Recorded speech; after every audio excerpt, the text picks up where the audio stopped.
शिक्षा के नाम पर सियासत करने वाले अरविंद केजरीवाल की पोल पट्टी शिक्षकों ने ही खोलकर रख दी। अरविंद केजरीवाल की शिक्षक विरोधी नीतियों के खिलाफ महिला शिक्षकों ने सीएम आवास पर धावा बोल दिया और देर रात जमकर नारेबाजी की। सर्व शिक्षा अभियान के तहत काम करने वाले टीचर्स ने अपनी मांगों को लेकर देर रात तक दिल्ली के मुख्यमंत्री अरविंद केजरीवाल के आवास के बाहर विरोध प्रदर्शन किया। वजह यह कि केजरीवाल ने इन महिला शिक्षकों को टीजीटी और पीजीटी बनाकर एमसीडी के स्कूल्स में भेज दिया ताकि ये बताया जा सके कि एमसीडी के स्कूल्स में शिक्षकों की कमी नहीं। लेकिन बड़ी बात यह कि दिल्ली हाई कोर्ट ने अरविंद केजरीवाल सरकार से साफ कह दिया कि वे टीजीटी को पीजीटी में कन्वर्ट नहीं कर सकते। लेकिन केजरीवाल ने कोर्ट के आदेश को नहीं माना और इसके बाद पीड़ित महिला शिक्षकों ने केजरीवाल के आवास पर धरना दिया। प्रदर्शन के दौरान हाथों में बैनर लिए महिला शिक्षकों ने दिल्ली की सरकार से न्याय की मांग की। दिल्ली के सिविल लाइन स्थित केजरीवाल के आवास के बाहर धरने पर बैठी महिला शिक्षकों ने कहा कि आज हम महिला शिक्षक होते हुए भी खुले आसमान के नीचे अनशन पर बैठे हुए हैं और केजरीवाल यहाँ की शिक्षा मंत्री 500 मीटर की दूरी पर आराम से अपने कमरों में महलों में सो रहे हैं। महिला शिक्षकों ने कहा कि हमें सैलरी नहीं मिली, बीते 2 साल से हम दिक्कतों का सामना कर जीवन यापन कर रहे हैं। दिल्ली के मुख्यमंत्री और शिक्षा मंत्री बिना सैलरी के अपना घर चला कर दिखाएं। हम लोग मरने को मजबूर हो गए हैं, किराए के मकान में रहते हैं, किराया भी नहीं दे पा रहे हैं, हमारे पास किराया देने की हैसियत नहीं है।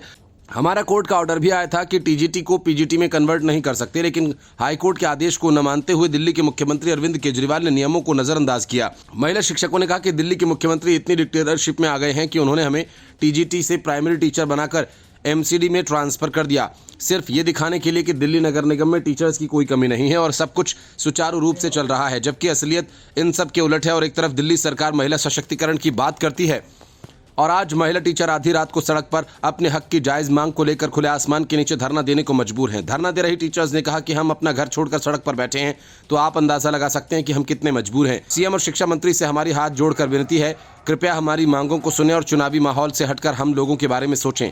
दिल्ली सरकार को शिक्षा पर भी थोड़ा बहुत ध्यान देना चाहिए और हमारी बातों पर सुनवाई करें। हम यही चाहते हैं कि दिल्ली सरकार सिर्फ दिखावे और महिला सशक्तिकरण की बात न करे, ईमानदारी के साथ काम करे और हमारे साथ अन्याय को खत्म करे।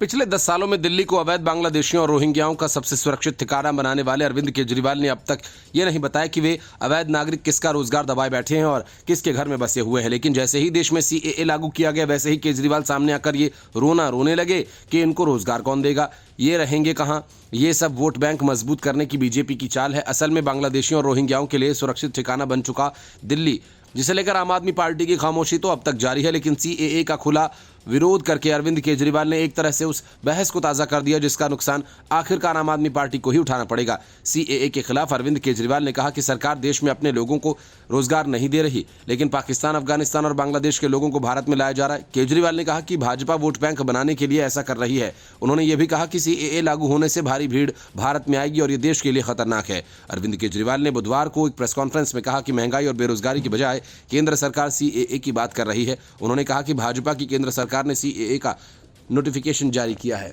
10 साल देश पर राज करने के बाद एन चुनाव से पहले उन्होंने सीएए की बात करनी पड़ रही है। अगर 10 साल में कुछ अच्छा काम कर लेते तो शायद आज अपने काम पर वोट मांग रहे होते। आज देश के सामने सबसे बड़ी समस्या महंगाई है और बेरोजगारी है।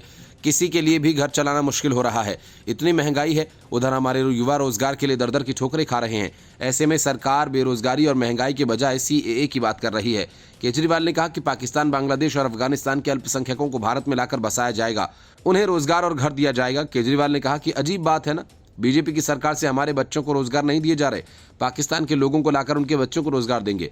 भारत के ढेरों लोग बेघर हैं, लेकिन पाकिस्तान के लोगों को घर देना चाहते हैं, हमारे रोजगार उन्हें देना चाहते हैं। भारत सरकार का जो पैसा हमारे देश के विकास पर खर्च होना चाहिए वह पाकिस्तानियों को हमारे देश में बसाने के लिए किया जाएगा। इन 3 देशों में 2.5 से 3 करोड़ अल्पसंख्यक हैं। ये बहुत गरीब देश है। जैसे ही भारत के दरवाजे खुलेंगे, भारी भीड़ आएगी। 1.5 करोड़ लोग भी भारत आ गए तो कौन देगा इन्हें रोजगार, कहाँ बसा आओगे इन्हें? बीजेपी वाले अपने घर में रखेंगे क्या? आम आदमी पार्टी के राष्ट्रीय संयोजक ने कहा कि पड़ोसी देशों से लोगों को लाकर भाजपा इन इलाकों में अपना वोट बढ़ाना चाहती है जहां कमजोर है। उन्होंने कहा कि मैंने कई लोगों से बात की, कुछ का कहना है कि ये पूरा खेल वोट बैंक बनाने का है। इन देशों से 1.5-2 करोड़ लोगों को भारत लाया गया और यहाँ चुन चुन कर इस तरह बसाया जाएगा जहाँ बीजेपी के वोट कम है, तो वहाँ भाजपा का पक्का वोट बैंक बन जाएगा। भविष्य के चुनावों में भाजपा को बहुत बड़ा फायदा होगा। मुझे नहीं पता ये सच है या गलत। केजरीवाल ने कहा कि कोई भी देश अपने पड़ोसी देशों से गरीबों को नहीं लाना चाहता। बीजेपी अकेली पार्टी है जो पड़ोसी देशों के गरीबों को घुसाने के लिए दरवाजा खोल रही है। केजरीवाल ने कहा कि पिछले 10 साल में भारत के 11 लाख उद्योगपति विदेश चले गए जो लाखों लोगों को रोजगार देते थे। यदि बीजेपी को लाना है तो इन लोगों को लाए। Bureau report, news of India. Income tax मामले में कांग्रेस को दिल्ली हाई कोर्ट ने तगड़ा झटका देते हुए उसकी याचिका ही खारिज कर दी, जिसमें मांग की गई थी कि इनकम टैक्स डिमांड के नोटिस पर स्टे लगाया जाए। आयकर विभाग ने कांग्रेस से 105 करोड़ रुपए बकाया टैक्स की मांग की और इसके लिए नोटिस जारी किया गया। इस नोटिस के खिलाफ पार्टी ने दिल्ली हाई कोर्ट का रुख किया था। इससे पहले इनकम टैक्स अपीलीट ट्रिब्यूनल ने इनकम टैक्स की रिकवरी वाले नोटिस पर रोक लगाने से इनकार कर दिया था। जस्टिस यशवंत वर्मा की अगुवाई वाली बेंच ने कहा कि हम इस मामले में दखल देने का कोई आधार नहीं पाते हैं। कांग्रेस ने इनकम टैक्स अथॉरिटी के आदेश के खिलाफ 8 मार्च को ही उच्च न्यायालय का रुख किया था।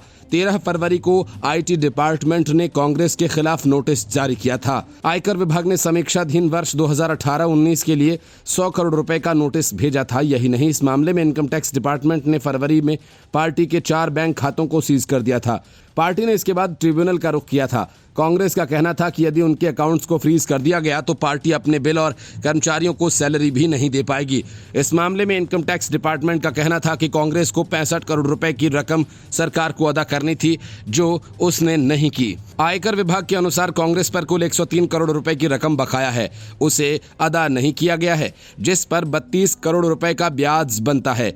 तब इनकम टैक्स अथॉरिटी ने अनुमान जाहिर किया था कि कांग्रेस को 199 करोड़ रुपए की रकम मिली है। इसके पहले हाईकोर्ट में सुनवाई के दौरान कांग्रेस ने सुनवाई के दौरान हुई चुनाव की दुहाई के साथ राजनीतिक प्रतिशोध की भी दलील दी और इससे नाराज हाईकोर्ट ने कहा कि क्या 3 साल तक सो रहे थे। तब कोर्ट ने अपना फैसला भी रिजर्व रख लिया था। जस्टिस यशवंत वर्मा और पुष्पेंद्र कुमार कौरव ने कहते हुए फैसला सुरक्षित रख लिया था। इनकम टैक्स अपीलीट ट्रिब्यूनल के आदेश में कोई खामी नजर नहीं आती। कोर्ट ने गौर किया कि कांग्रेस के खिलाफ ये कार्रवाई साल 2021 में शुरू हुई थी। इस पर कोर्ट ने सख्त रुख अपनाया और पूछा कि क्या अभी तक सो रहे थे। बेंच ने यह भी कहा कि इस मामले को बहुत ही गलत ढंग से हैंडल किया गया। बेंच ने फैसला सुनाते हुए कहा कि याचिकाकर्ता खुद को दोष देना चाहिए। ये मामला 2021 का है और ऐसा लगता है कि आपने इसके लिए कोई प्रयास नहीं किया। लगता है याचिकाकर्ता के ऑफिस में 2021 से कोई सो रहा था। कोर्ट में कांग्रेस की तरफ से पेश हुए वरिष्ठ अधिवक्ता विवेक तनखा ने कहा कि पार्टी के खाते फ्रीज कर दिए गए और अगर ऐसा ही चलता रहा तो पार्टी कोलैप्स कर जाएगी। एडवोकेट ने हालांकि कुछ ही दिनों में 2024 के लोकसभा चुनावों का ऐलान होने वाला है कहा कि अगर एक राष्ट्रीय पार्टी अपने पैसे का इस्तेमाल नहीं कर सकती तो फिर वो चुनाव कैसे लड़ेगी। इनकम टैक्स विभाग की तरफ से पेश वकील जोहेब हुसैन ने तर्क दिया कि ये कहना गलत होगा। कार्रवाई चुनाव से ऐन पहले शुरू हुई। उन्होंने कहा कि हमने दिखाया कि कार्रवाई 2021 से चल रही है और ये एक रूटीन रिकवरी है। Report, news of India. सत्ता के लिए ममता बनर्जी किसी भी हद तक जा सकती हैं। इसमें अगर बाधक उनका भाई हो तो भी उसे रास्ते से हटाने में ममता बनर्जी वक्त नहीं लगाती। ममता बनर्जी के छोटे भाई बाबुन बनर्जी ने हावड़ा सीट से टीएमसी उम्मीदवार प्रसून बनर्जी को लेकर नाराजगी क्या जताई। ममता बनर्जी ने बिना वक्त गंवाए उसे अपने सारे रिश्ते खत्म कर दिए। ममता बनर्जी ने कहा कि मैं और मेरा परिवार बाबुन बनर्जी के साथ सभी संबंध खत्म करते हैं। बाबुन बनर्जी ने भारतीय जनता पार्टी में जाने की अटकलों को खारिज कर दिया, लेकिन कहा कि वे हावड़ा सीट से निर्दलीय लोकसभा चुनाव लड़ने पर विचार कर रहे हैं। बाबुन बनर्जी इस समय दिल्ली में है। इसके बाद ममता बनर्जी ने अपने छोटे भाई बाबुन से सभी संबंध खत्म करने की घोषणा कर दी। बाबुन बनर्जी ने सवाल खड़े करते हुए इससे पहले कहा था कि मैं हावड़ा लोकसभा सीट पर प्रत्याशी के चयन से खुश नहीं हूं। प्रसून बनर्जी सही चयन नहीं है और कई सक्षम उम्मीदवार थे जिनकी अनदेखी की गई। उन्होंने कहा कि प्रसून ने मेरा जो अपमान किया था मैं उसे कभी नहीं भूल सकता। पूर्व फुटबॉल खिलाड़ी प्रसून बनर्जी तृणमूल कांग्रेस से हावड़ा सीट का दूसरी बार लोकसभा में प्रतिनिधित्व कर रहे हैं। उन्हें तीसरी बार भी उम्मीदवार बनाया गया है। ममता बनर्जी के छोटे भाई बाबुन बनर्जी ने कहा कि ये हावड़ा के रजिस्टर्ड वोटर हैं। उन्होंने कहा कि मैं जानता हूं दीदी मुझसे सहमत नहीं होंगी, लेकिन अगर जरूरत पड़ी तो मैं हावड़ा लोकसभा सीट से निर्दलीय चुनाव लड़ूंगा। उन्होंने ये भी कहा कि जब तक ममता दी हैं तब तक मैं पार्टी कभी नहीं छोड़ूंगा और न ही किसी राजनीतिक दल में शामिल होऊंगा। हाँ, ज़रूर ये है, मैं खेल से जुड़ा हूँ। बीजेपी नेताओं को भी जानता हूँ कि खेल से जुड़े हुए हैं। आगामी लोकसभा चुनाव के लिए तृणमूल कांग्रेस अकेले चुनाव लड़ रही है। पिछले दिनों ममता बनर्जी ने सभी 42 सीटों पर अपने उम्मीदवारों की घोषणा कर दी। ममता बनर्जी ने लोकसभा में नेता अधीर रंजन चौधरी के खिलाफ बहरामपुर लोकसभा सीट से पूर्व क्रिकेटर यूसुफ पठान को उतार दिया। बहरामपुर सीट कांग्रेस और अधीर रंजन चौधरी का गढ़ मानी जाती है और इसके अलावा कृष्णानगर लोकसभा सीट से महुआ मोइत्रा को भी टिकट दिया गया है। Bureau Report, News of India.